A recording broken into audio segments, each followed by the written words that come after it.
संत रामपाल जी महाराज एक ऐसे महान संत जिन्होंने अपनी सतभक्ति, तत्व ज्ञान, करुणा और सेवा के बल पर समाज में नई मिसाल कायम की है।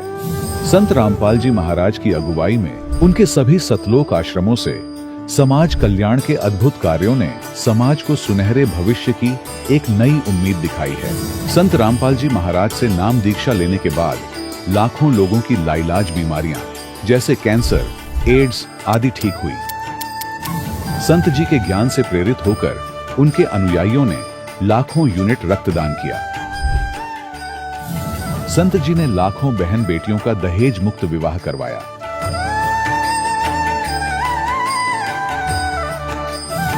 संत जी ने लाखों लोगों का नशा छुड़वाया, करोड़ों उजड़े परिवार बसे।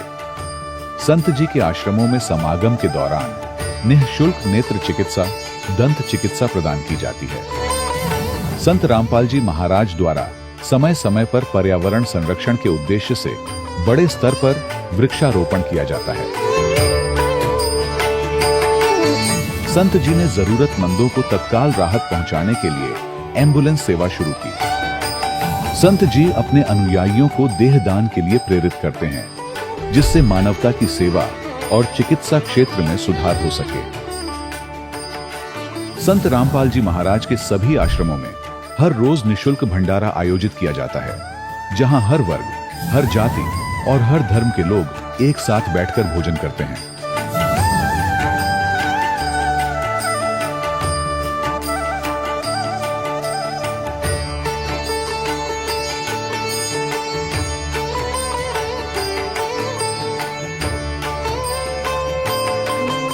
संत रामपाल जी महाराज की अन्नपूर्णा मुहिम ने गरीब और बेसहारा लोगों के जीवन में एक नई ऊर्जा और उम्मीद को जन्म दिया है।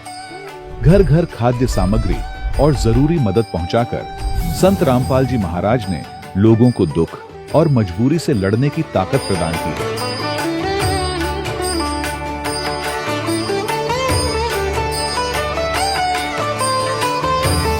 संत रामपाल जी महाराज द्वारा गरीब लोगों के लिए घर बनवाने का अद्भुत कार्य एक ऐसी मिसाल कायम कर रहा है जो सदियों सदियों संत जी की उदारता और दया भावना के तौर पर जाना जाएगा।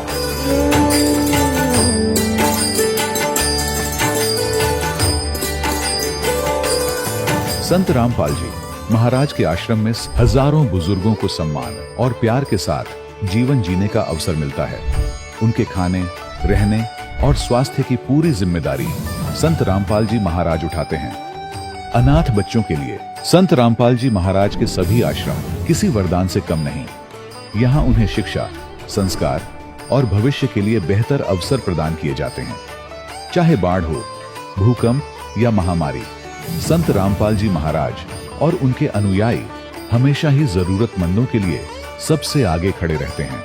कोविड महामारी के दौरान संत रामपाल जी महाराज के आश्रमों से करोड़ों लोगों के लिए भोजन, दवाइयां और जीवन रक्षक सामग्रियां उपलब्ध कराई गई। चाहे गरीब की मदद हो या किसी शोषित और पीड़ित वर्ग के हक और सम्मान की लड़ाई, संत रामपाल जी महाराज ने हमेशा ही उनकी दबी आवाज को सरकारों तक पहुंचाया है और उन्हें उचित न्याय दिलवाने में अहम भूमिका अदा की है।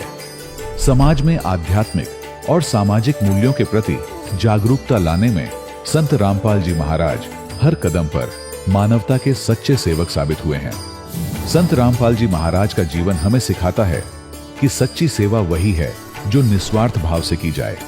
आइए हम भी इस महान सेवा के कार्य में इस महान संत से जुड़ें और संत रामपाल जी महाराज से नाम दीक्षा लेकर अपने जीवन को धन्य बनाएं।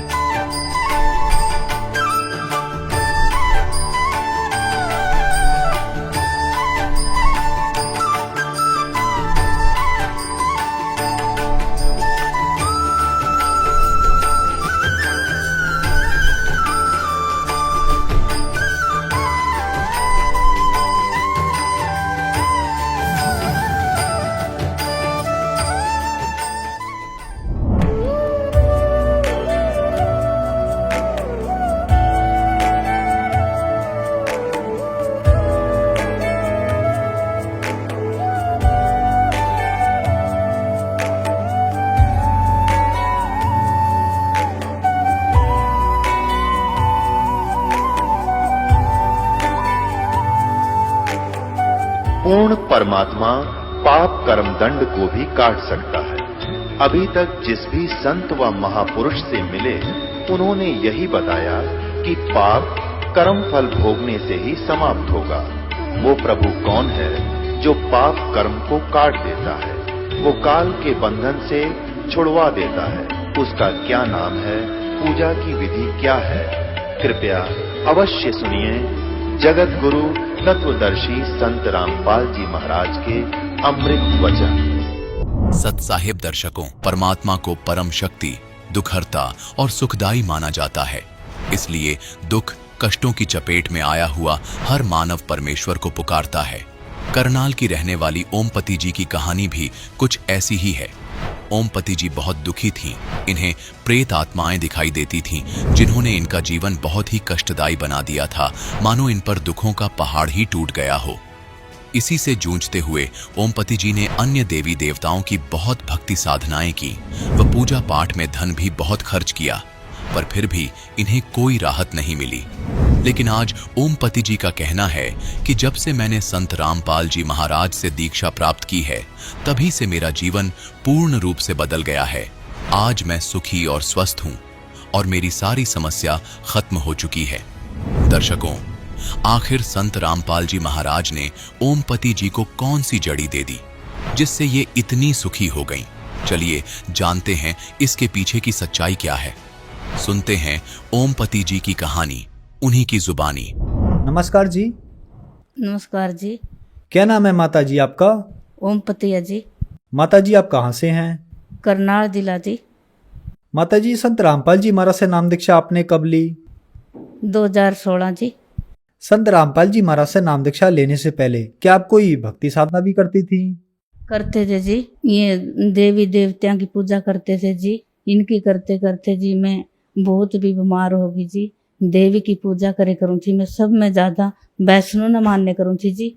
वैष्णो न मानते मानते जी वैष्णो पर भी गई जी, उसकी फोटो भी ले आई, उसकी मैंने जोत भी जगाई। दिन रात जोत कहा माता जी ने दिन रात जोत जगाओ, मैंने वह भी जोत भी जगाई। फिर परेशान होने लगी। फिर संभाल कर बालाजी भगत जावे जी, वो बोला हनुमान की फोटो लाओ, बालाजी जाओ। बालाजी भगत के उसके साथ वो हमने ले गया साथ, तो मैं बालाजी भी गई, बालाजी की भी फोटो भी ले आई और मैं उसको वो बोला होमन करावांगे घर में थारे, जब थारे शांति आवेगी। उन्हें होमन भी कराया जी। 21,000 रुपया उसने भगत ने लिया। अब थारे ईब कोई भी कुछ भी परेशानी नहीं आएगी। फिर भी थोड़े से दिन कुछ मैं ठीक रही, मैं बोली मैं ठीक होने लगी। तो फिर मेरे परेशानी हो गई। तो ये बोले बग जी आज क्या हो गया? मेरे तो फिर पीड़ ज्यादा रह कर थी, मेरा पीड़ भी इतनी हो जे करे थी, कोई अंत नहीं। सारा दिन पीड़ा में लोचे करूँ थी, सारा गात मागनी हो जे करे थी, बुरा हाल हो जे करा था मेरे साथ। फिर करते करते मैं बोली माँ मेरा तो बहुत भी पीड़ होगी। फिर मेरा दर्द उठने लग गया। दर्द उठने के बाद में मैं बोली मेरे गला तो बहुत भी दर्द हो गया, तो मेरा पेट में दर्द है, तो बोले अल्ट्रासाउंड करावा। अल्ट्रासाउंड में मेरा रसोली का ऑपरेशन बताया डॉक्टर ने, भी इसका रसोली है पेट में। तो मेरा दिन रात उन्हें दवाई ले लो, भी एक हफ्ता दवाई खा कर देख लो। मैंने एक हफ्ता छोड़, मैंने महीना भी दवाई खाई, मेरा कोई भी राम नहीं लग गया। मेरा बहुत भी दर्द हो गया, बहुत भी मेरा जो महीना की बीमारी थी वो ज़्यादा होगी मेरे। तो मैं फिर डॉक्टर बोले भी ऑपरेशन करवाना पड़ेगा। मैंने उसका बच्चा धरण का फिर भी ऑपरेशन करवाया। ऑपरेशन करवाया का मैं फिर नीवे नाचने कूदने लग गई। मेरा गला बहुत भी बुरा हाल हो गया। ये बोली तो मैं बाहर काली माता का थान करवाओ, फिर और भी ठीक होएगी, नहीं तेरे बहुत भी बुरा हाल होएगा, तेरे बच्चा लग भी नहीं छोड़ दूंगी। तो माँ बोले हम करते लिया माँ, हमारे तो ऑपरेशन भी हो गए। तो जिस पे झाड़ फूकाने पे गए वो भी 21,000 रुपया ले गए। बालाजी की फोटो भी ले आई, जोत भी लगा दी। तो ये के करा ना करा, आके 21 दिन बालाजी के व्रत राख। मैंने 21 दिन व्रत राखे, धरती में सोई।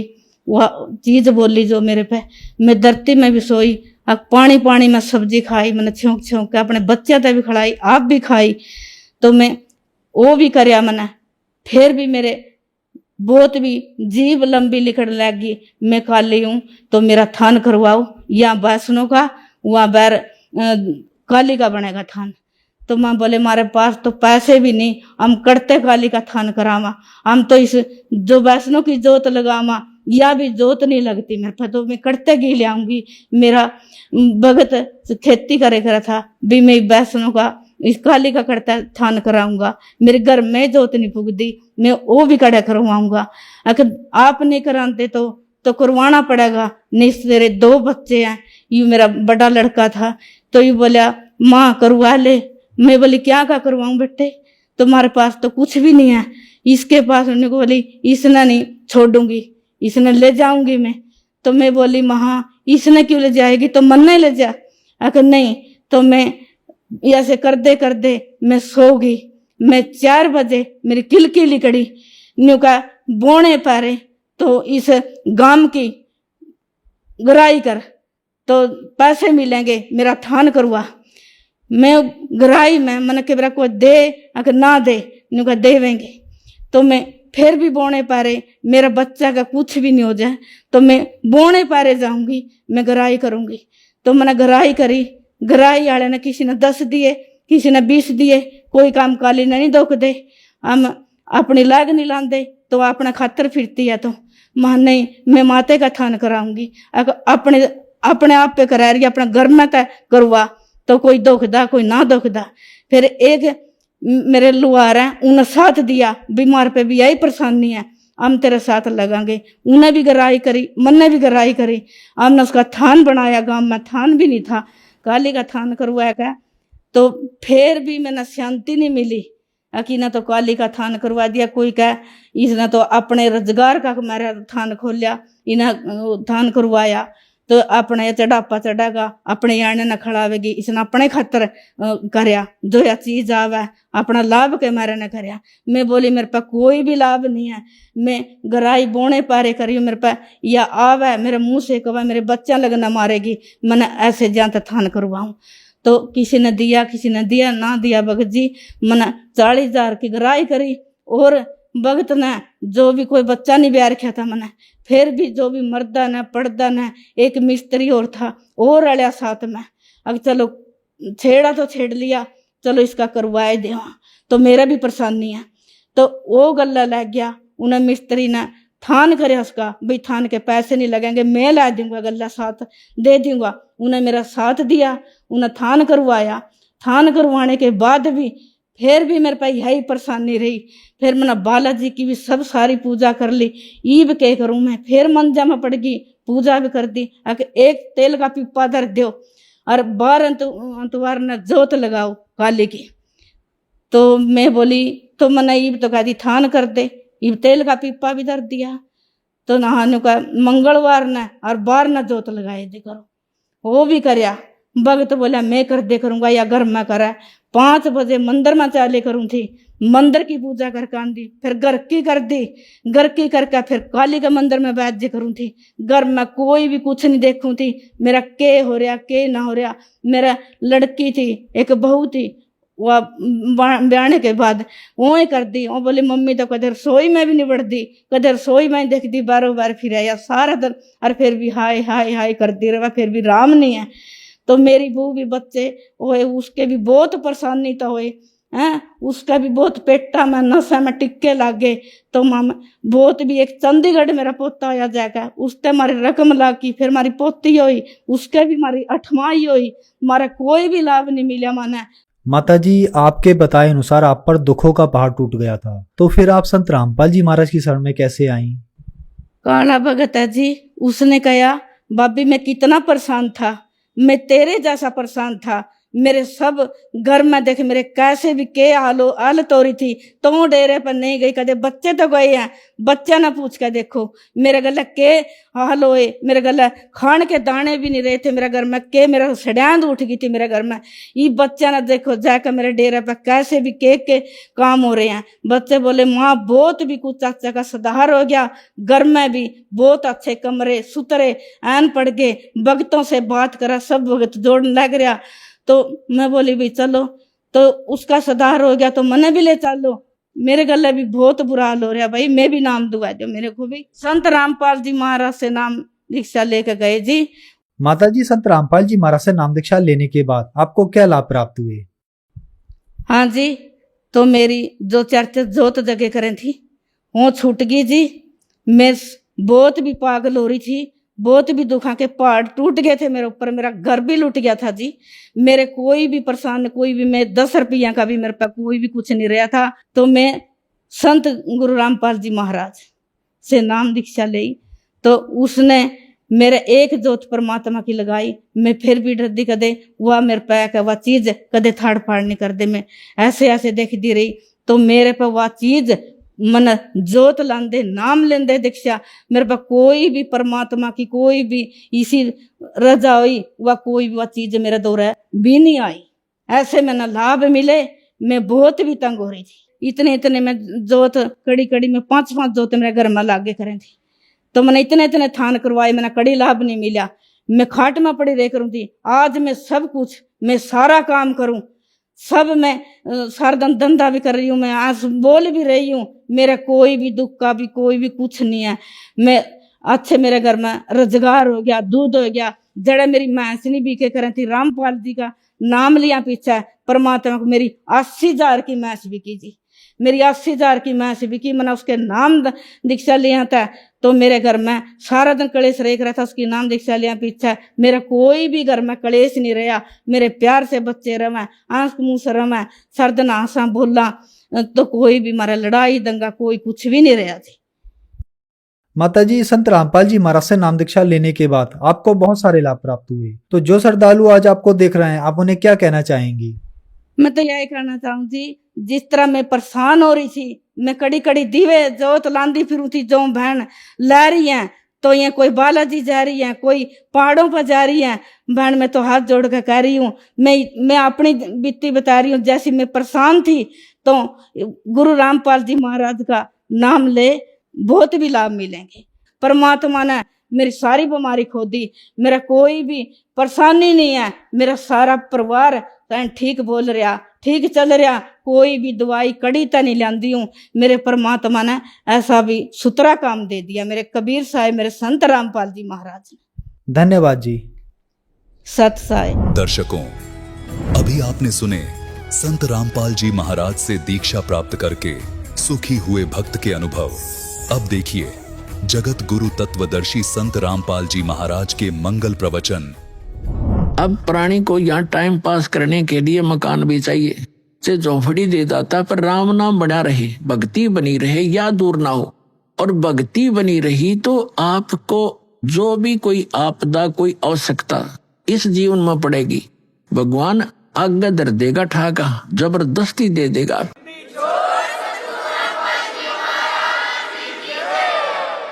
अब परमात्मा कहते हैं, कल पे कारण कौन है, कर सेवा निकाम। सेवा माने पूजा, के निष्काम भाव से भक्ति कर, और मन इच्छा फल देऊंगा जब पड़े मेरे तक काम।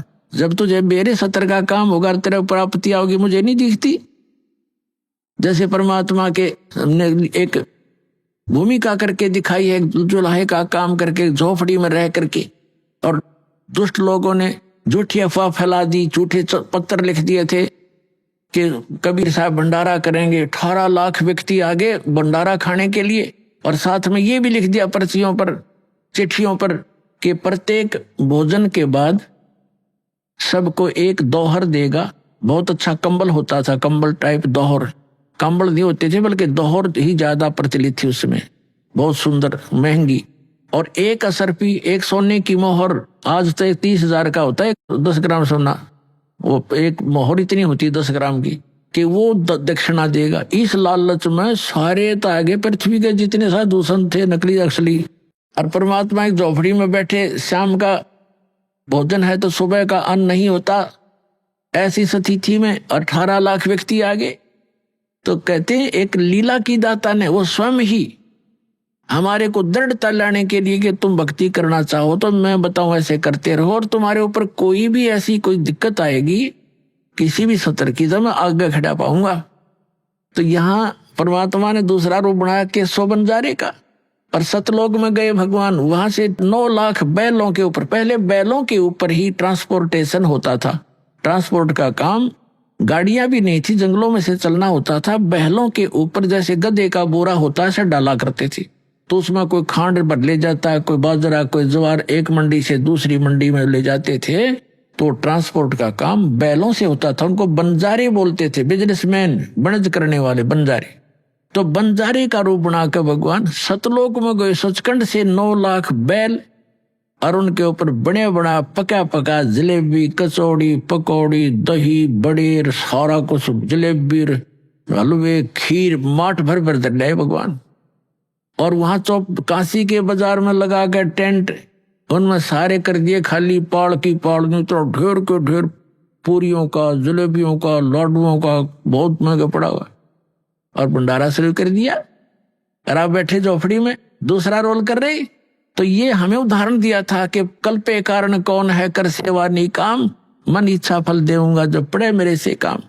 तो हम अगर सच्ची साधना, सच्चे मन से भगवान की भक्ति करेंगे और मर्यादा में रहते हुए, हमने घनी चीज आवश्यकता नहीं, एक तो आवश्यकता हम खत्म करेंगे। जैसे हम भक्ति करेंगे तो भगवान हमारी आपदाओं को टालेगा।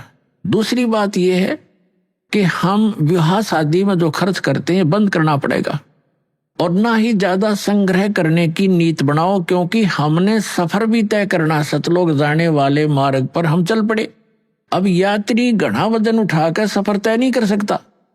कोठी भी बना लो, बंगले भी बना लो, फलाना भी कर दो, नहीं। आवश्यक वस्तुएं अवश्य लो, बनाओ, अनावश्यक मत करो। रीति रिवाज खत्म करो जो यहाँ बेतुकी बना रखिए। एक लड़की का विवाह कर दिया, फिर उसको हमने बोझ न्यू मान लिया कि पहले तो यहाँ खर्चा गणा करें, लोग दिखावा करना पड़े, देखम देखा। विवाह के अंदर गहने देने पड़े, कपड़े 40 अगलियां के, 20 पछलियां के, वे मतलब वो इधर उधर ठाए फिरते रहते।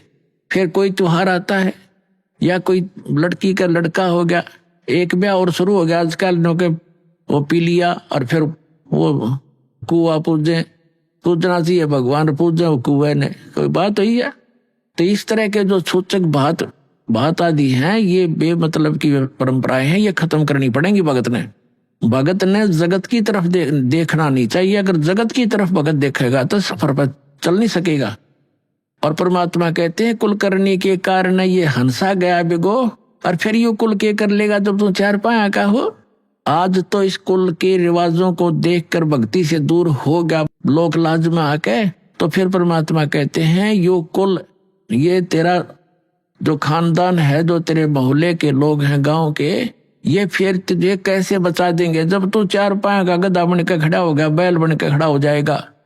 तो यहाँ परमात्मा कहते हैं कुल करनी के कारण, कुल की परंपराओं के कारण हंसा गया बिगो, ये भक्त डगमग हो गया और छोड़ गया मार्ग को। तो तब कुल यू के कर लेगा जब तू 4 पाया का हो। तो इन सब बातों को याद करके हमने जगत को नहीं देखना, भगत ने भगत को ही देखना होता है, और परमात्मा के नियम का पालन करके आगे बढ़ना है। अब क्या बताते हैं, तो जग बैस्त सभी तय देखे, राजपाट के रसिया, और 3 लोक से भी तरपत नाही, यो मन भोगी खसिया। अब इस मन की ऐसी गंदी वृत्ति है। हमारे गांव का एक बहुत पुराने समय में एक्सीन बन गया, कार्यकारी अधिकारी इंजीनियर सिविल के अंदर, उसने 3 कोठी बना दी। अच्छा धन दान था, 2 लड़के थे, उसकी दुर्घटना होगी, दुर्घटना पैरालाइज होकर मरा। 3 कोठी बेटे 2। अब उस एक कोठी का ऊपर उन बेटियां का झगड़ा हो गया। एक तो उनकी थी, एक पर हो गया, एक ने उसका गोली मार दी। तो हो गया ना से खड़े, चाट ले उसको उठे ने, और आप गधा बने रहोगा कि तो यहाँ परमात्मा कहते हैं दो जग भैस्त सभी तय देखे, नरक भी जा लिया, स्वर्ग में देवता भी बन लिया, यहाँ का राजा भी बन गया, राजपाट के रसिया, और 3 लोक से भी तरपत नाही, ये मन भोगी खसिया। कोई एक सरपंच बन जाता है गांव का, तो उसकी नीयत ये रहती है कि चेयरमैन बनूं जब बात बने। अब चेयरमैन बन जाता है तो उसकी नीयत ये है कि अगली बार में एमएलए की टिकट मिले। एमएलए बनने के बाद भी संतुष्टि नहीं होती, ये बट नेचुरल है। वो चाहे को मिनिस्टर पोस्ट मिले, मंत्री पद मिले, जबकि मैं जी आवे। मंत्री बनने के बाद भी संतुष्टि नहीं है कि फिर भी प्राचीन हूं, और मुख्यमंत्री बनूं तो बात बने। मुख्यमंत्री बनने के बाद फिर तगड़मबाजी शुरू होती है, प्रधानमंत्री बनूं जब जय जयकार हो। प्रधानमंत्री का नंबर आवे इतने भाई की टिकट कट जा, फिर गद अपने आप आवेगी तो कुमार के बोरे तले। तो परमात्मा कहते हैं ये ज्ञान समझ में होगा सतगुरु की शरणों में। जैसे परमात्मा बार बार हमें कितने भाव से समझाते हैं, हमारे को कितने प्रकार से समझाते हैं।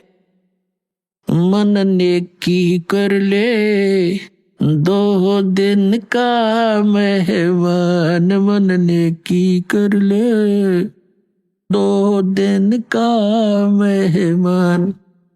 फिर क्या बताते हैं, आखिर तुझको कौन कहेगा गुरु बिन आत्म ज्ञान, मन नेकी कर ले 2 दिन का मेहमान।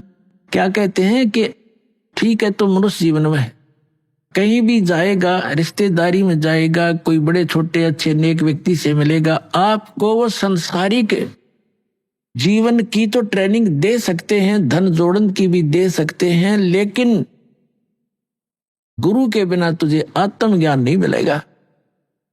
तो क्या बताते हैं, आखिर तुझको कौन कहेगा गुरु बिना आत्मज्ञान।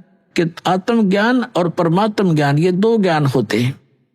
आत्मज्ञान तो ये है कि हम कौन हैं, कहां से आए हैं, हमारा उद्देश्य क्या है, ये मृत्यु और जन्म हो रहा है। और परमात्म ज्ञान वो है जो परम पिता कौन है, जिसकी साधना से पूर्ण मोक्ष हो, वो कौन है, तो वो बताया जा रहा है। तो यहाँ क्या बताते हैं कि 3 लोक से तृप्त ना ही ये मन भोगी खसिया। इस मन की इतनी गंदी वृत्ति है, इसकी कोई संतुष्टि नहीं, इस ज्ञान से संतुष्टि होगी। कहते हैं सतगुरु मिले तो इच्छा मिटे पद मिल पदे समाना, और चल हंसा उस लोक पठाऊं जो आज अमर स्थान। अब देखो ये है सूक्ष्म वेद, और सूक्ष्म वेद के जो गूढ़ शब्द हैं वो उस वेद से भी अधिक हैं जो हम वेद माना करते 4 वेद। इसमें क्या लिखा है कि सतगुरु मिले तो इच्छा मिटे। सतगुरु मिलेंगे तो सब ऐसा ज्ञान सुनाएंगे यहाँ की सब इच्छाएं समाप्त हो जाएंगी। और पद मिल पदे समाना, पद के 2 अर्थ हैं यहाँ पर, पद मिल पदे समाना। पद माने पद्धति, भक्ति की विधि सही मिलेगी तो उस पद मिल पदे समाना। कौन से पद को प्राप्त करेंगे, गीता अध्याय नंबर 15 के श्लोक नंबर 4 में वर्णित है कि तत्वदर्शी संत की प्राप्ति के पश्चात तत्व ज्ञान के आधार से जानकर उसके पश्चात परमेश्वर के उस परम पद की खोज करनी चाहिए, जहां जाने के बाद साधक फिर लौटकर कभी संसार में नहीं आता। अब यहाँ परमात्मा का सूक्ष्म वेद में वही बता रहे हैं, गरीबदास साहिब जी बता रहे हैं कि सतगुरु मिले तो इच्छा मिटे पद मिल पदे समाना। पद माने पद्धति, सही श्रेष्ठ भक्ति विधि मिलने से उस पद में समावांगे, वहां पहुंच जाएंगे जहां जाने के बाद साधक लौटकर फिर नहीं आते। पद मिल पदे समाना और चल हंसा उस लोक पठाऊं। हे प्यारी आत्मा, चल तुझे वहां भेज दूं जो आदि अमर अस्थाना। आदि अमर यानी जो शाश्वत स्थान है। गीता अध्याय नंबर 18 के श्लोक नंबर 62 में कहा कि अर्जुन तू सर्व भाव से उस परमेश्वर की शरण में जा, उसकी कृपा से तू परम शांति को और सनातन परम धाम को, शाश्वत स्थान को प्राप्त होगा। तो यहाँ वही बता रहे हैं कि हम जो विधि बता रहे इससे वो मिलेगा तुम्हें। और गीता ज्ञानदाता ने तो बता दिया है कि वो तत्वदर्शी संत बताएंगे। तो वो तत्वदर्शी संत वर्तमान में ये दास भेज रखे उस परम पिता ने आप पुण्यात्माओं के लिए, ये सत्कर मान लेना।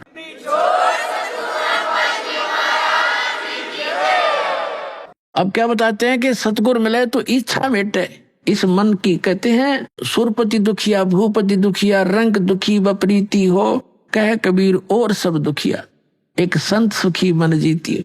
अब संत मन जीती बना रहा है दास आपको, ये इच्छाएं हटेंगी, मन की वृत्ति चेंज होगी। सतगुरु मिले तो इच्छा मिटे पद मिल पदे समाना और चल हंसा उस लोक पठाऊं जो शाश्वत स्थान, आदि अमर स्थाना। आदि यानी पहले का, सदा से ही है वो, और अमर शाश्वत स्थान है। फिर वहां क्या सुख है, 4 मुक्ति जहां चंपी करती।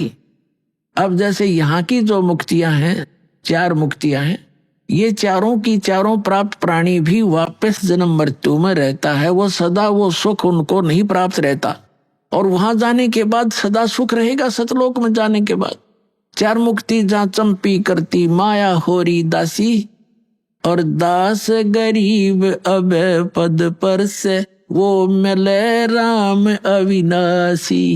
गीता अध्याय नंबर 15 के श्लोक नंबर 17 में जो कहा है, उत्तम पुरुष तु अन्य परमात्मा इति उदाहरता है, ये लोग तरमाविश्य विवर्ती अब ईश्वर है। तो वो परमात्मा अविनाशी परमात्मा आपको मिलेगा जो साधना हम बता रहे हैं, ये दास बता रहा है, और वहां सदा सुखी रहोगे। आपका परिवार होगा, वो कभी मृत्यु को प्राप्त नहीं होगा, किसी चीज का अभाव नहीं होगा। और यहाँ से तो आपने जाना पड़ेगा, यह आपको याद है खूब, और याद रखना। इसलिए यहाँ की इच्छाएं हटाकर अब वहां की आशा बनाए सतलोक जाने की, जहां आशा ताबासा हुई और मन कर्म वचन सुमरियो सोई। बोलो सतगुरुदेव।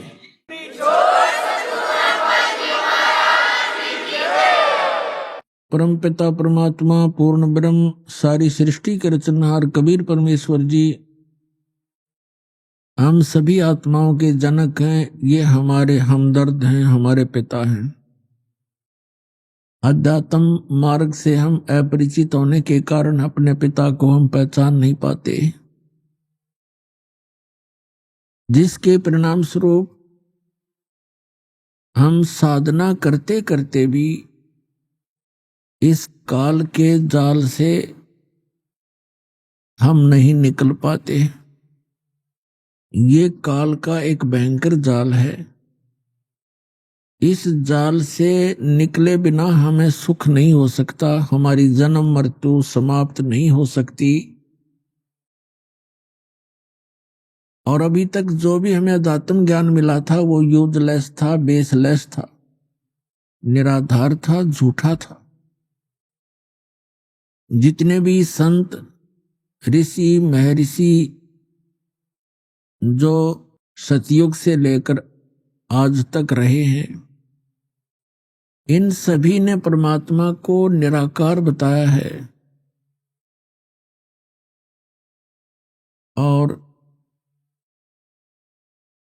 जैसे स्वर्गलोक, ब्रह्मलोक, ये स्थान भी उन्होंने बताया हमारे को।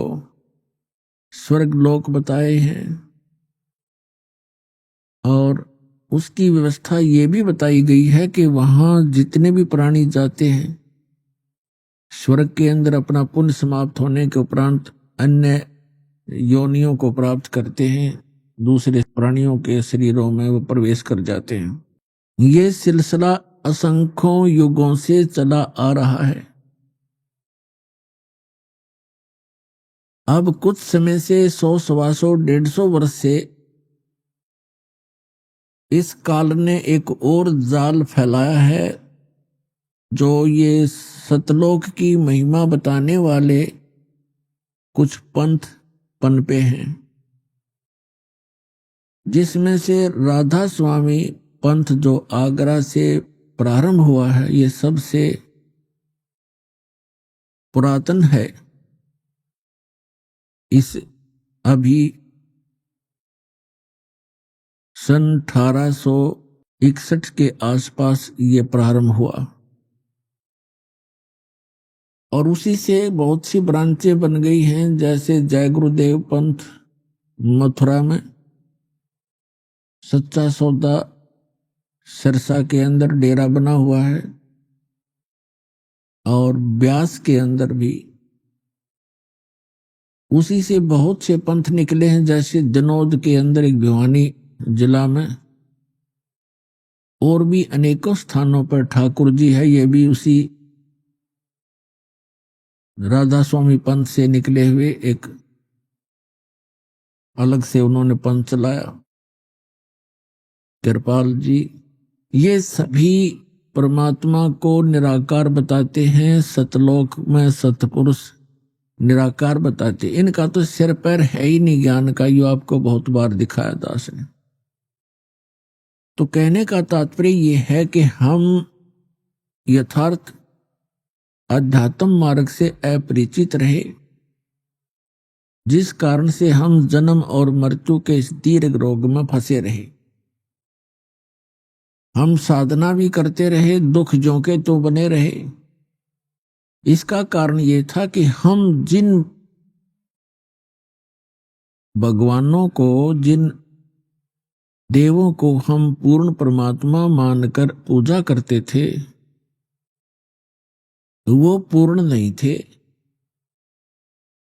परमात्मा के गुणों में लिखा हुआ है कि परमात्मा मनुष्य के सभी दुखों का निवारण कर देते हैं, और इसी आधार से हम साधनाएं किया करते थे। इसलिए भक्ति करते थे कि आने वाले जीवन में हमारा परिवार सुखी रहे, हम भी सुखी रहें, हमारे ऊपर कोई आपदा ना आवे। इसलिए हम साधना किया करते थे, धन लाभ भी उद्देश्य रखते थे और परमात्मा की साधना हम करते रहते थे। लेकिन वही साधना करते करते कुछ एक तो बहुत अच्छी पोस्ट प्राप्त कर जाते हैं, कुछ अच्छे धनी हो जाते हैं, कुछ एक को अच्छी संतान भी मिलती है। उन्हीं साधनाओं को करते करते अन्य का सर्वनाश भी हो जाता है। इसका कारण ये था कि जिन भगवानों को हम भगवान मानकर पूजा किया करते थे, जिन देवों को, उनसे कोई लाभ नहीं हो रहा था। वो पूर्व जन्म के संस्कार ही सबके फल रहे थे। जो पूर्व जन्म के पुण्यकर्मी प्राणी हैं, उनको उनके प्रारब्ध में, उनकी किस्मत में जो लिखा है, उनको वो मिलना ही होता है, चाहे वो भक्ति साधना करें या ना करें। तो उनको जो उसी साधना को करते करते अच्छे धनी भी हो जाते हैं, संतान भी नेक होती है और संसार के अंदर वो सुखी भी नजर आते हैं। तो उनके पूर्व जन्म के पुण्य थे, उन्हीं के आधार से उनको जो प्राप्त हुआ, वो भक्ति से उसका कोई लिंक नहीं था, क्योंकि उसी साधना को करते करते दूसरे उसी कुल के, उसी परिवार के सदस्य भी वही साधना कर रहे होते हैं और उनको इतनी हानि हो जाती है कि सोच भी नहीं सकते, क्योंकि उनके पुण्य नहीं थे। तो यही ज्ञान देने के लिए परमात्मा स्वयं आते हैं कि तुम जिन देवों की, जिन प्रभुओं की पूजा कर रहे हो, उनसे आपको वो लाभ नहीं हो सकता जो श्रीमद् भगवद गीता अध्याय नंबर 18 के श्लोक नंबर 62 में वर्णित है। गीता अध्याय 15 के श्लोक नंबर 4 में वर्णित है। उनमें कहा है कि हे अर्जुन, तू सर्वभाव से उस परमेश्वर की शरण में जा, उसकी कृपा से ही तू परम शांति को और सनातन परम धाम को प्राप्त होगा। तो यहां परमात्मा स्वयं आकर 600 वर्ष पहले ये ज्ञान करा कर गए थे। परमात्मा कहा करते कबीर जी, तीन देव की जो करते भक्ति, उनकी कदे ना होए मुक्ति। गुण तीनों की भक्ति में ये भूल पड़ो संसारे, कहें कबीर निज नाम बिना कैसे उतरो पारे। तीन देव की जो करते भक्ति, उनकी कभू न होवे मुक्ति। वो तीन देव कौन कौन है? श्री ब्रह्मा जी रजगुण, श्री विष्णु जी सतगुण और श्री शंकर जी तमोगुण। तो परमात्मा 600 वर्ष पहले कहा करते थे, गुण तीनों की भक्ति में ये भूल पड़ो संसारे, कहें कबीर निज नाम बिना कैसे उतरो पारे। तीन देव की जो करते भक्ति, उनकी कदे ना होए मुक्ति। पुण्यात्माओं, आज से लगभग 600-550 वर्ष पूर्व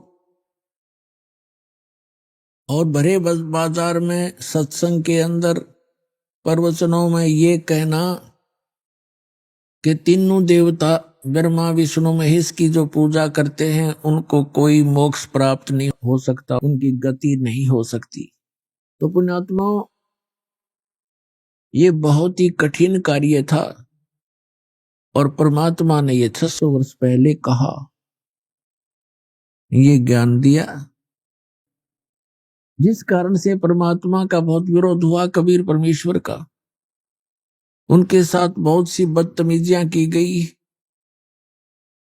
उनको जान से मारने की भी चेष्टा बार बार की गई, लेकिन वो समर्थ थे।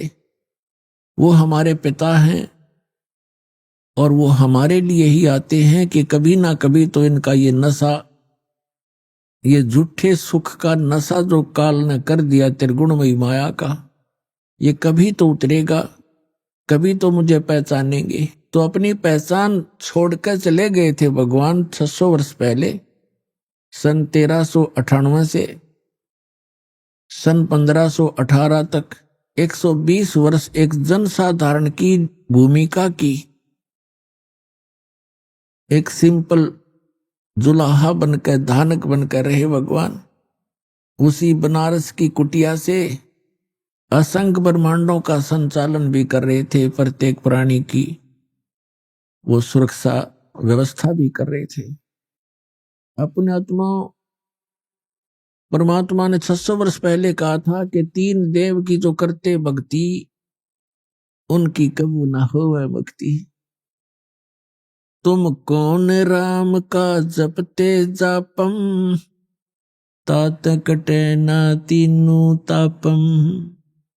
परमात्मा कहा करते, तुम किस भगवान की भक्ति कर रहे हो, किसका मंत्र जाप कर रहे हो, उन भगवानों से तुम्हारा कोई 3 ताप का जो कष्ट है वो भी दूर नहीं हो सकता।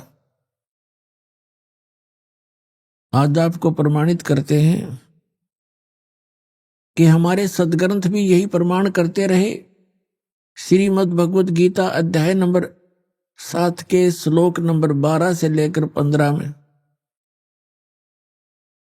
ये स्पष्ट किया है कि 3 देव, श्री ब्रह्मा जी रजगुण, श्री विष्णु जी सतगुण और श्री शिव जी तमगुण की जो साधना भक्ति करते हैं उनको कोई लाभ नहीं होता।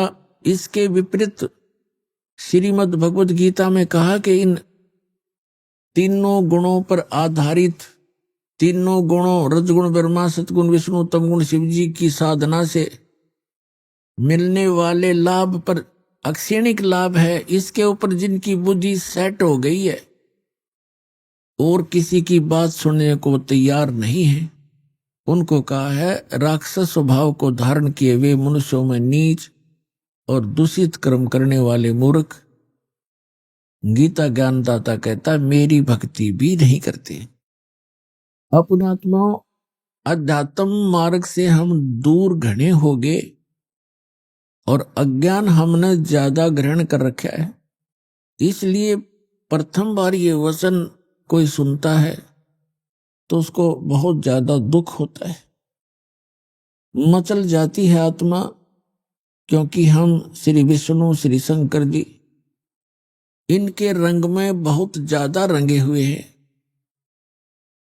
और जब सच्चाई सुनते हैं एक बार कड़वी अवश्य लगती है, लेकिन कुछ दिनों के बाद वो मीठी हो जाती, क्योंकि उस अज्ञान से हमारी आत्मा में निर्मलता समाप्त हुई। और जब सच्चाई प्रारंभ होती है तो आत्मा एकदम उसके विपरीत सोचती है, सटराई करती है।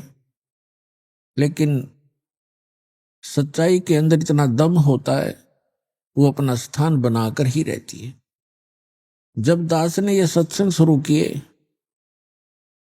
इतना विरोध हुआ। एक बार तो ऐसा लगा कि परमात्मा आपका ज्ञान आपके बच्चों तक कैसे पहुंच पाएगा। कदम कदम पर विरोध हो रहा है। किसी भी वर्ग में देखिएगा, सभी ये कहने लगे कि रामपाल तो निंदा करता है। लेकिन इस दास को पता था कि निंदा नहीं, एक परोपकार कर रहा हूं। जैसे सदग्रंथों को आपके रूबरू कर रहा हूं, और जिन भी ऋषि महर्षि आचार्यों शंकराचार्यों या किसी संत मंडलेश्वर ने जो भी ज्ञान उन्हीं संतों को आधार मानकर बताया है, उसके अनुभव को और वेदों और गीता और पुराणों से तुलना कर देता हूं। मेरा सिर्फ इतना सा काम है कि हमारे सदग्रंथ सत्य है, इसके विरुद्ध जो जिसका ज्ञान है वो असत्य है, शास्त्र विधि त्याग कर मनमाना आचरण है, वो यूजलेस है, व्यर्थ। इसको एक आलोचना ना समझें, इसको एक परोपकार समझें। जैसे ये कई शरारती व्यक्ति, कुछ असामाजिक तत्व नकली नोट छाप देते हैं 500 और 1000 रुपए के। जब सरकार को पता चलता है तो वो क्या करते हैं, ओरिजिनल और डुप्लीकेट दोनों साथ साथ दिखाते हैं समाचार पत्रों में, मीडिया और इलेक्ट्रॉनिक मीडिया टीवी चैनलों पर, और वो बताते हैं कि देखो ओरिजिनल में ये वस्तु है और डुप्लीकेट ये ऐसा है, इसमें ये नहीं है, ये त्रुटि है। तो कोई ये कहे कि सरकार आलोचना कर रही है दूसरों के नोटों को, तो जची नहीं बात। ठीक इसी प्रकार वो सरकार एक बहुत बड़ी परोपकार कर रही है, नहीं तो लाखों लोग लुट जाते। तो यही उद्देश्य दास का है कि आपके ओरिजिनल और डुप्लीकेट ज्ञान को दोनों को रूबरू कर रहा हूं, और इससे आपको पहचान होगी सत्य और असत्य की, आपका जीवन नाश होने से बच जाएगा। अभी आपने सुने संत रामपाल जी महाराज के मंगल प्रवचन। आइए अब सुनते हैं संत रामपाल जी महाराज से नाम दीक्षा लेकर सतभक्ति करके अद्भुत लाभ प्राप्त करने वाले अनुयायी के विचार। दर्शकों, कहते हैं सच्चे गुरु की शरण और कृपा के बिना कोई साधना सफल नहीं होती और ना ही कोई लाभ प्राप्त होता है। ऐसा ही हुआ नोएडा उत्तर प्रदेश के गोपाल चौधरी जी के साथ, जो पहले ब्रह्मा विष्णु महेश और देवी दुर्गा जी की भक्ति करते थे। इन्होंने 21 साल डेरा सच्चा सौदा में भी बिताए, वहां सेवा भी की, लेकिन फिर भी इन्हें ना शारीरिक सुख मिला और ना ही मानसिक। गोपाल जी का कहना है कि मेरी जिंदगी तब बदली जब मुझे संत रामपाल जी महाराज द्वारा लिखित पुस्तक जीने की राह मिली। दर्शकों, आखिर संत रामपाल जी महाराज ने अपनी इस पुस्तक में ऐसा क्या लिखा है जिसे पढ़ते ही श्रद्धालु संत रामपाल जी महाराज के आश्रम की ओर दौड़ पड़ते हैं? आइए जानते हैं कि सच्चाई क्या है। सुनते हैं गोपाल जी की कहानी, उन्हीं की जुबानी। नमस्कार सर। नमस्कार सर। सर क्या नाम है आपका? चौधरी गोपाल सिंह। गोपाल जी आप कहाँ से हैं? हम ग्रेटर नोएडा गौतम बुद्ध नगर गांव लटपरा से आए हैं, उत्तर प्रदेश, पश्चिमी उत्तर प्रदेश। गोपाल जी, संत रामपाल जी महाराज से नाम दीक्षा आपने कब ली? सर जी, हमने 21 मई 2017 को संत रामपाल जी महाराज की शरण में आकर के नाम दीक्षा ली। संत रामपाल जी महाराज से नाम दीक्षा लेने से पहले क्या आप कोई भक्ति साधना भी करते थे? जी हाँ, हम पहले भक्ति साधना करते थे, शेरावाली की भी करते थे, विष्णु की, ब्रह्मा, शिव जी की, गणेश जी, हनुमान जी की, इन सबको ही तकरीबन पूजते थे हम। लेकिन हमें कोई उनसे पूजने से हमें कोई लाभ नहीं है। आस्था जरूर लगी रहती थी कि शायद अब नहीं, अब आगे चल के हमें लाभ होगा, लेकिन कोई लाभ नहीं होता था। उसके बाद में फिर हम जो है एक धन धन सतगुरु नाम से एक संस्था चली हुई थी राम रहीम जी की, उसमें जा कर के हम जुड़ गए सन 1994 में। वहाँ पे हम टोकन मिला हुआ हमें सेवादार के नाम से सेवा भी करते थे हम। जब ज़रूरत पड़ती थी आश्रम को, जब हम वहाँ पे समय समय पर जाया करते थे सेवा करने के लिए, लेकिन फिर भी हमें कोई भी वहाँ से लाभ नहीं मिला। सर आपने बताया कि आप डेरा सच्चा सौदा सिरसा पंथ में 21 साल रहे और सेवादार भी रहे, तो फिर आप संत रामपाल जी महाराज की शरण में कैसे आए? सर जी, एक दिन क्या है जी, संत रामपाल जी महाराज की शरण में आने से पहले हमारे 3 ऑटो चलते थे। उन ऑटो में एक कोई भगत सेवा कर रहे थे, तो उन्होंने पुस्तक रख दी गीता जयंती की आड़ में, गीता का अपमान। तो वो उस गीता को हमने जब देखा तो हमने सोचा कि भाई ये तो बड़ी अच्छी पुस्तक है। हमने उसको पढ़ा, पहले तो पढ़ लिया, पढ़ने के बाद फिर हमने गहराई में पहुंचना शुरू किया। पहुंचने के बाद में जो पीछे नंबर लिखे हुए थे उन पे हमने संपर्क किया, SMS किया, हमें जो है मिला कि आप जो है पूरा एड्रेस लिख करके दीजिए और आपको पुस्तक भेजी जाएगी। तो सर जी उस पे SMS पे हमें जो पुस्तक देने के लिए कोई भगत आए और हमने 2 पुस्तक ली, गीता तेरा ज्ञान अमृत और ज्ञान गंगा। तो सबसे पहले हमने भगत जी गीता तेरा ज्ञान अमृत, क्यों गीता को हम मानते थे, जिस पे कृष्ण जी का अर्जुन जी का फोटो छपा हुआ था, हम उसी को गीता समझ करके हम उसी को अपना श्रद्धा से सिर झुका करके हम उसको मानते थे। थोड़ा बहुत कहीं से हमें कुछ मिल जाता सुनने को तो हम सुनते थे। तो भगत जी हमने जो है वो पुस्तकें पढ़नी शुरू करी। तो 3-4 दिन लगातार हमने जब वो पढ़ी तो जितने श्लोक हमें पढ़ने को मिले जब तक, तो एक दिन हम दोपहर में पढ़ते पढ़ते सो गए और सोने के बाद में सर जी हमारे मुंह से वो सारे श्लोक ऑटोमेटिक निकलने लगे जो हमने पढ़ लिए थे 3-4 दिन में। उसके बाद में हमें अफसोस हुआ कि भाई हम ये क्या देख रहे हैं। तो इतने में ही हमें जो एक सफ़ेद पोशाक में लंबे ठाड़े एक व्यक्ति के रूप में हमें जो हमारे पास आए, हमारे सिर पे हाथ रखा कि बेटा आप तो बहुत पुण्यकर्मी आत्मा है, परमात्मा की भक्त आत्मा है, आप जो बैठे हो और अपना पुस्तक पढ़ो, सत्संग भी सुना करो और नाम दीक्षा लो और अपना कल्याण करा लो। तो सर जी हमें जो उसी समय से ऐसी तड़प पैदा हो गई कि हमारा मन ना तो कहीं पे लगता, ना घर में परिवार में कहीं पे भी नहीं लगा। हमने नंबरों पे फिर हमने जो कॉल करी कि जी हमें जो है ये नाम दीक्षा कहाँ से मिल सकती है। तो आगे से जवाब मिला कि आप रहने वाले कहाँ के हैं, कहाँ पे हैं। मान कीजिए हम पश्चिमी उत्तर प्रदेश गौतम बुद्ध नगर ग्रेटर नोएडा से बोल रहे हैं कि तो आपको जो है कौन सा जगह नज़दीक पड़ेगा। तो उन्होंने 2 जगह के नाम लिए, लौनी और बुलंदशहर। हम बोले कि मन की जी जगह तो दोनों ही बराबर दूरी पे हैं, लेकिन आसान हमें बुलंदशहर पड़ेगा ताकि हम घर से बैठ करके और वहीं पे जाके उतरेंगे, लौनी के लिए हमें दिक्कत पड़ेगी। तो उन्होंने हमें जो यहाँ का आश्रम का सेंटर का नंबर दिया, नंबर पे हमने संपर्क साधा। हम जो है उसी समय सुबह के व्याकुल थे, हम आए, आ करके हमें बीड़ी हुक्का बीड़ी की इतनी तलब थी कि बहुत ज़्यादा। हमने 5 साल की उम्र से ही हुक्का बीड़ी को पीना शुरू कर दिया था और हमने कम से कम 55 साल हुक्का बीड़ी पिया है। इतनी तलब थी किसी तरीके से भी हमारी वो छूटी नहीं थी। संत रामपाल जी महाराज के सेंटर पे जब हम आए तो हमारी जेब में 3 बीड़ी थी। तो हमने सेंटर से बाहर पहले बैठ के हमने वो तीनों बीड़ी पी। पता नहीं आगे चल के हमें पीने को मिले ना मिले, क्या स्थिति बने। तो हमने कुल्ला करके अच्छी तरह से मुंह में ऐसा देखा कि मतलब बास भी ना हो, तो हमने cold drink P. Cold drink पीने के बाद में हम सेंटर में आए। सेंटर में आने के बाद में हमें बस सिर्फ सीधा यही लत लगी कि हमें संत रामपाल जी महाराज से उपदेश चाहिए, हमें अपनी आत्मा का कल्याण कराना है। संत रामपाल जी महाराज की कृपा से हमें उपदेश मिला। सर जब आपने संत रामपाल जी महाराज से नाम दीक्षा ली तो क्या आपको लाभ भी प्राप्त हुए? हाँ जी, हमें बहुत सारे लाभ मिले। सबसे पहला लाभ तो हमें ये मिला, संत रामपाल जी महाराज से उपदेश लेने के बाद में हम बिल्कुल निर्भय हो चुके थे। हमें किसी तरह के कोई भय नहीं रहा कि हमारा कुछ होना भी है नहीं होना है, हमें कोई लालच नहीं रहा। उसके बाद में हमें एक लाभ ये मिला कि हमारी छोटी बहू और बेटा रात के समय में सो रहे थे। उस समय में चोटी कटने का सिलसिला चला हुआ था। तो अचानक से बहू जो डर गई और लड़का ने आवाज़ दी कि पापा, भारती नाम है उस बहू का, कि भारती डर गई है। मन की तो बेटा यहाँ आओ, दोनों उठ करके। अब वे दोनों आए तो जहाँ पे हमने जो चलाते थे वहाँ पे हमने कपड़ा बिछाया कि बेटा यहाँ पे जो दंडवत प्रणाम करो और परमात्मा को शीश झुकाओ।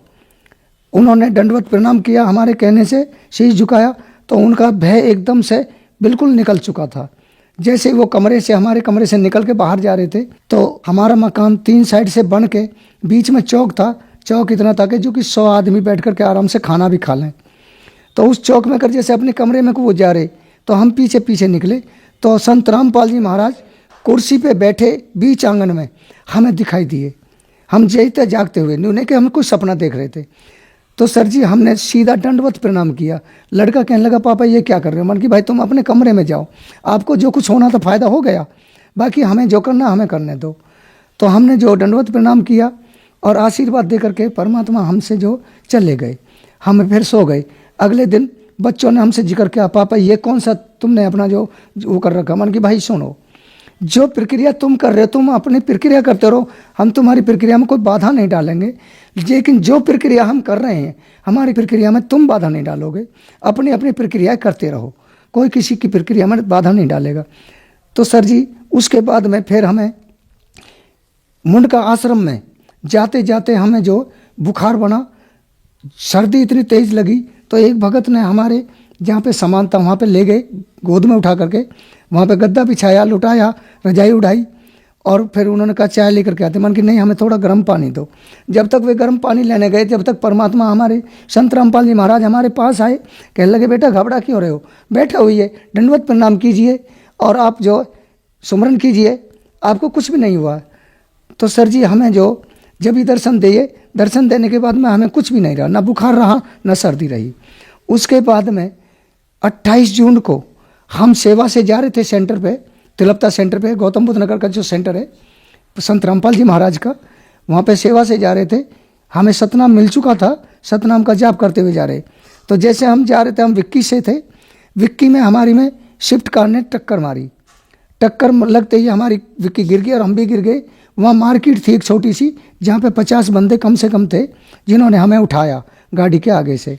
और गाड़ी का शिफ्ट कार का बम्पर टूट के नीचे गिर गया, बोनट मुड़ गया, चलाने वाले का माथा फूट गया और बराबर में बैठने वाले का होठ फट गया। जब हमें होश आया तो वहाँ संत रामपाल जी महाराज जी कह रहे थे कि बेटा बैठे हो, दूसरों को क्यों गफलत में डाल रहे हो, अपना बैठे हो जाइए। तो हमें होश आया। होश आने के बाद में जिसको खून निकल रहे थे, हमने कहा कि भाई पहले इसका ट्रीटमेंट कराओ, हमारी बाद में चिंता करना, हम ठीक हैं। तो वो सब कहने लगे कि देखो बुढ़े को क्या हुआ है, जो कि इतनी टक्कर से मर जाना चाहिए था, और ये कह रहा है कि भाई इसको पहले ट्रीटमेंट कराओ, अपने लिए कुछ नहीं बोल रहा है। हम बोले कि हमें परमात्मा की कृपा है से हमें कुछ नहीं होगा, हम पूर्ण परमात्मा की शरण में हैं। लाभ और मिला, हमारी नाक में किसी तरह से जख्म हो गया था, उस जख्म में नाक से खूनों की तिल्ली बन जाती थी। हम ट्रीटमेंट कराते थे, दवा लेते थे, लेकिन किसी तरह से भी कोई भी हमें फ़ायदा नहीं हुआ। हम सरकारी अस्पताल में गए तो वहाँ पे उसका ट्रीटमेंट के बजाय हमें जो टीबी घोषित कर दिया डॉक्टर ने। हम कहने लगे भाई इलाज तो हम किसका कराने आए हैं, आप टीबी घोषित कर रहे हैं, भाई हमें आपसे इलाज नहीं कराना। हम वापस चले आए, पर्ची भी हम जो वहीं फाड़ करके घेरी आए। आकर के हम जो सीधे मुंडका गए, संत रामपाल जी महाराज की शरण में जाकर के हमने दंडवत प्रणाम किया कि महाराज आप ही जो भी कुछ हैं, जब इतना हमें सहारा दिया, ऐसे ऐसे एक्सीडेंटों से हमें जीवित बचाया, तो ये तो आपके लिए कुछ भी नहीं है, आप ही हमें ठीक करेंगे, आप ही हमें सब कुछ करेंगे, हम आज के बाद में कोई दवा नहीं खाएंगे। सर जी हमने कोई दवा नहीं खाई, ना कोई कुछ करा, हमारा जभी से नाक का जख्म ठीक हो गया और ना ही हमें कोई टीबी रही। हमने फिर आकर के चेकअप करा तो चेकअप में कुछ भी नहीं, सारा का सारा नॉर्मल रहा। डॉक्टर भी अचंभा मान गए कि भाई जब तो तुम्हें टीबी थी, क्लियर दिख रही थी, और आज तुम ऐसे। हमने जो संत रामपाल जी महाराज का शुक्रिया अदा किया कि ऐसे परमात्मा हमें कब से पहले से क्यों नहीं मिले, जो कि आज तड़पने के बाद में इतने समय के बाद हमें मिले। तो हम उन्हीं को याद करते रहे और उन्हीं का जाप करते रहे, और हमें तो सिर्फ इतना ही चाहिए कि परमात्मा सदगुरु रामपाल जी महाराज हमें सदा अपनी शरण में ही रखें। हमें और कुछ नहीं चाहिए, हमें सिर्फ मोक्ष चाहिए। सर जैसा कि आपने बताया कि आपको बहुत ज्यादा नशे की लत थी, आप बचपन से ही नशा करने लग गए थे, तो क्या संत रामपाल जी महाराज की शरण में आने के बाद आपका नशा छूट गया? हाँ जी, नशा तो ऐसा चला गया, हमने मतलब दवा भी खाई थी, बहुत सारे उपयोग भी किए थे, लेकिन किसी तरह से हमें वो हुक्का बीड़ी की लत नहीं छूटी थी। और शरण में संत रामपाल जी महाराज की शरण में आने के बाद में हमें थोड़ा सा 1-2 दिन तो एहसास सा हुआ, जेब में हाथ जाता था, लेकिन गुरुजी का याद आते ही, नाम याद आते ही हमें ऐसा लगता था कि भाई हम तो बहुत बुरा कर्म कर रहे हैं, हमें ये करना नहीं है। तो 2-4 दिन के बाद में हमारा तो बिल्कुल छू मंत्र ऐसा होगा जैसे कि हम पहले से ही नहीं करते थे। सर संत रामपाल जी महाराज से नाम दीक्षा कैसे ली जा सकती है? सर जी चैनल पे शाम को सत्संग आता है संत रामपाल जी महाराज का, और उस सत्संग पे नीचे एक पीली पट्टी चलती है, पीली पट्टी पे कुछ नंबर लिखे हुए होते हैं, उन नंबरों पे संपर्क करें और संपर्क करके अपने नज़दीकी नामदान केंद्र का पता लें और पुस्तक ज्ञान गंगा लें, ज्ञान गंगा को पढ़ें, सत्संग देखें और नज़दीकी नामदान केंद्र पर जाकर के संत रामपाल जी महाराज से दीक्षा लें और अपना कल्याण कराएं। धन्यवाद सर। सत्संग।